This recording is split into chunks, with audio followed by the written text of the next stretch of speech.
দেখছি যে মানে খাবারটা না একটু কেমন লাগছে, পেটটা একটু কি জোয়ান হবে? জোয়ান?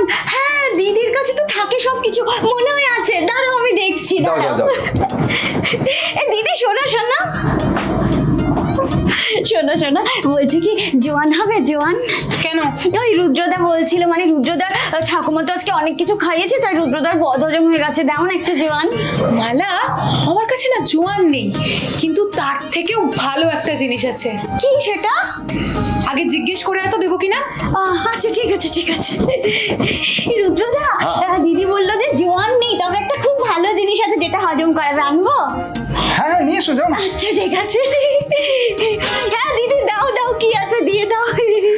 হ্যাঁ দিচ্ছি, ধুত্র ফুলের বীজ, বুঝলি? একেবারে জোয়ানের থেকেও ভালো হজম হয়ে যাবে। ও, ধুত্র ফুলের বীজ? হ্যাঁ, কঞ্চে করে রাখা আছে। ঠিক আছে ঠিক আছে, আমি একবার জিজ্ঞেস করে আসি দাদাকে। হ্যাঁ ঠিক আছে। বলছি দাদা, দিদি বললো আছে একটা জিনিস, জোয়ান না তবে ধুত্র ফুলের বীজ, সেটা নাকি দারুণ হজম করায়। মালা, ওটা আমার হজম হবে না, আমাকে পুরো হজম করে ফেলবে। আরে ধুত্র ফুলের বীজ খেতে মানুষ মরে যাবে। কলির কেষ্ট প্রতি শনিবার দেখতে পাবেন শুধুমাত্র আমাদের ইউটিউব চ্যানেল শাইনিং লাইট সিনেমাতে।